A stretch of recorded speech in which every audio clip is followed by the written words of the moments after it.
Well, technically, I'm supposed to be Stan and Matt's supposed to be Kyle. That's sort of where it all started, was like Stan was the little me and Kyle was the little Matt. But as the further we go along, we realize we're really both more Cartman. Yeah, just big fat bastards. Yeah.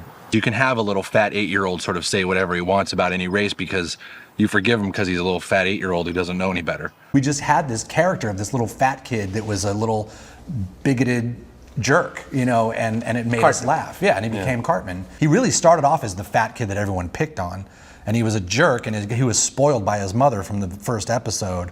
But he got darker and darker and darker and smarter. He's a super evil genius. He's pretty evil. Yeah, I mean, I grew up with Kyle and Kenny, and I mean, the thing is that all the characters in the show are based on a mish of a lot of different people. The worst one is, and he could so sue us, because I had a counselor, Mr. Lackey.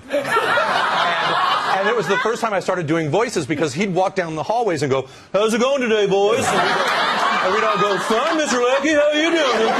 And he never knew we were all doing his voice back to him, you know. What about Mr. Hanky the Christmas Pooh? Is that based on Based on a real person? Yes. We do know him. Yeah. Terrence and Phillip, they're just like little, what are they? Yeah, well, it's just like, I mean, Terrence and Phillip was actually, we sort of invented that because when South Park first came out and all the reviews were coming out saying, you know, this is the worst animation and nothing but fart jokes. And we were like, no. And then we created Terrence and Phillip. We're like, this is the worst animation and all fart jokes. So. Yeah, we created a character this season named Timmy, who,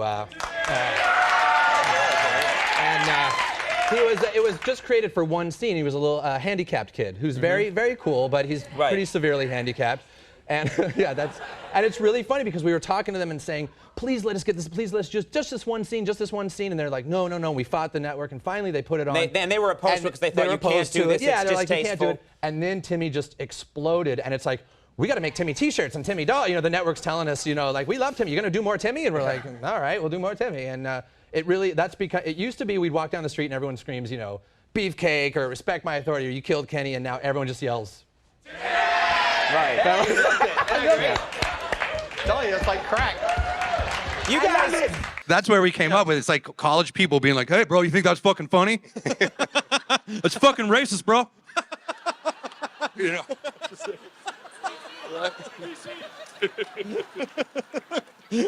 That's just the impersonation of every frat boy we knew in Colorado. Yeah. What's up, man? Huh? That's derogatory towards women, mother. The best now for me is Stan's dad, Randy, because when I first started doing the show, I was doing an impersonation of my dad.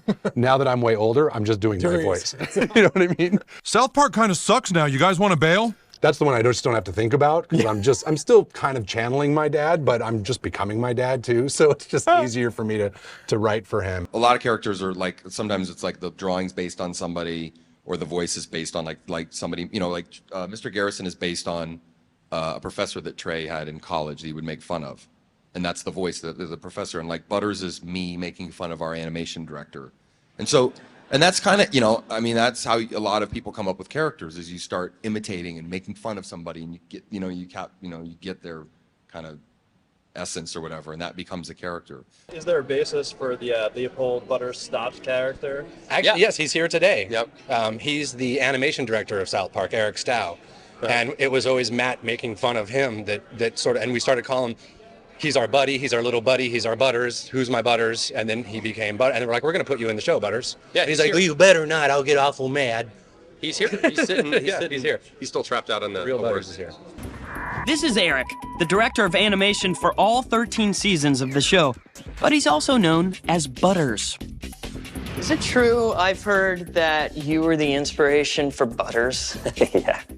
Hey, fellas! I'm glad you called me. Trey, like, whenever he writes, he recalls on, you know, things that are in his life. And he's picking on me by basing Butters on me. But I thought we were really getting along great. Yes, well, we weren't. And I asked Eric if he ever talked like that or if that was based on it. Yeah, he said, no, I never talked like that. How was Kenny born? How was he born? And also, why do you kill him off on every episode? Kenny is actually not real. So he wasn't really born. So he wasn't born. He was more drawn. But there was actually a friend of mine, my friend Kenny, who at the bus stop all this, he had the little orange coat, and he would always say we couldn't understand him. We're like, we can't understand you, and but he was the poorest kid in the neighborhood, and that's why it was always like. That's why we're always like, he would always sort of diss it. We're like, what happened to Kenny? Is he dead? And just like, but he was sort of, a lot of characters were based on real people. Kenny is poor. Kenny's the kind of kid who would drink gas or eat worms just to impress you. Actually, there's a character in it, this other Japanese guy who's always talking about how small his penis is. They both are. Mr. Horse's penis is especially small. So small. But that actually came out of, we were visiting Junichi actually in China. He was working in China at the time. Mr. Osei. Whose name was Mr. Osei, and he just kept telling us about how small his penis was. Yeah, we went out drinking, and he kept telling us about how small his penis was, and how Americans have big, big penis, and you're so lucky, and my penis is so small. And we're like, that's so small. That's going right into a show. That's going into a show. It's just how small his penis was. Yeah. I love that guy. He was a cool guy. Small penis, though. Today we have a special assembly, okay, we're going to learn about the diversity of Asian people. Okay, please welcome Mr. Liu Kim and Mr. Junichi Nakayama. Ni hao ma, South Park Elementary! Konnichiwa! How are y'all feeling? Yeah, boy! Did you know that China and Japan are actually different countries? Oh, really?